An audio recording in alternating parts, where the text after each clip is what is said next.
जम्मू कश्मीर में चुनाव की तारीख, चुनाव आयोग ने की बड़ी घोषणा। जानिए कब कब डाले जाएंगे वोट, राज्य के पुराने आंकड़े किसके पक्ष में। चुनाव आयोग ने आखिरकार लंबी प्रतीक्षा के बाद जम्मू कश्मीर में चुनावी तारीखों का ऐलान कर दिया है। आपको बता दें कि चुनाव आयोग के मुताबिक 3 चरणों में जम्मू कश्मीर में चुनाव कराए जाने हैं, जिनमें 18 सितंबर, 25 सितंबर, 1 अक्टूबर और इसके साथ ही 4 अक्टूबर को वोटों की गिनती होगी। बता दें कि इसी दिन हरियाणा के भी चुनावी मतगणना की जानी है, यानी चुनाव होने के बाद ही राज्य का दर्जा बहाल हो गया है और साथ ही साथ सूबे को अपना सीएम भी मिल जाएगा, जिसे राज्य के लोग ही चुनेंगे। बता दें कि साल 2019 से ही जम्मू कश्मीर में राज्य का दर्जा केंद्र सरकार ने समाप्त कर दिया था।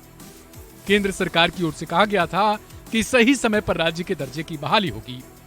आयोग के मुताबिक इस बार 11,000 से ज्यादा जम्मू कश्मीर में चुनावी बूथ बनाए गए हैं। बता दें कि राज्य से धारा 370 जो इसे देश के दूसरे राज्यों से अलग करता था, उसे 2019 में समाप्त कर दिया गया था। गौरतलब है कि जम्मू कश्मीर विधानसभा वाला केंद्र शासित प्रदेश है। पूर्ण राज्य का दर्जा खत्म होने के बाद इसकी विधानसभा की तस्वीर भी बदल चुकी है। अब जम्मू कश्मीर में 114 सीटें हैं, जिसमें से 24 पाकिस्तान अधिकृत कश्मीर यानी पीओके में पड़ती हैं। इस तरीके से महज 90 सीटें ही बची हैं जिस पर चुनाव कराए जाएंगे। 90 में 43 सीटें कश्मीर डिवीजन में, जबकि 47 जम्मू डिवीजन में पड़ती हैं। पहले 87 सीटों पर ही चुनाव होता था, अब 16 सीटें रिजर्व भी रखी गई हैं, जो पहले नहीं हुआ करती थी। इनमें से 7 एससी और 9 एसटी को मिली हैं। अब सवाल है कि यहाँ के पिछले चुनावी आंकड़े क्या कहते हैं। तो बता दें कि जम्मू कश्मीर में 2014 के विधानसभा चुनाव के दौरान 87 सीटों पर वोटिंग हुई थी।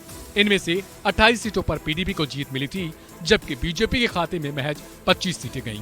वहीं नेशनल कॉन्फ्रेंस ने 15 सीटें जीती थी। कांग्रेस को 12 सीटों पर जीत मिली हुआ करती थी, जबकि अन्य दलों को 7 सीटों पर फतेह हासिल हुई। अगर वोटिंग परसेंटेज की बात करें तो सबसे ज्यादा 23% पीडीपी को मिले थे, जबकि बीजेपी को 23% वोट हासिल हुए। नेशनल कॉन्फ्रेंस को 21% और कांग्रेस को महज 18% वोट मिले। वहीं अब अगर लोकसभा चुनाव पर नजर डालें तो साल 2019 में हुए लोकसभा चुनाव में 5 सीटों पर वोटिंग हुई थी।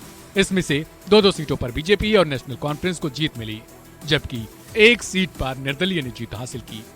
बीजेपी को 24%, नेशनल कॉन्फ्रेंस को 22%, कांग्रेस को 19% और पीडीपी को महज 8% वोट मिले थे। चुनाव आयोग ने कहा कि वो सही मौसम और सही तारीखों का इंतजार कर रहा था। चुनाव आयोग के मुताबिक उन्होंने अपने चुनाव टीम के साथ राज्य का दौरा किया और वहां परिस्थिति देखी, जिसके बाद कई सारे अधिकारियों के तबादले भी हो चुके हैं। लिहाजा देखना दिलचस्प होगा कि किस तरीके से घाटी में चुनाव संपन्न कराए जाते हैं। इस वीडियो को लेकर आपकी क्या राय है उसे कमेंट बॉक्स में जरूर लिखें। ढेर सारी खबरों को देखने के लिए चैनल को सब्सक्राइब करें और बेल आइकन को जरूर दबाएं।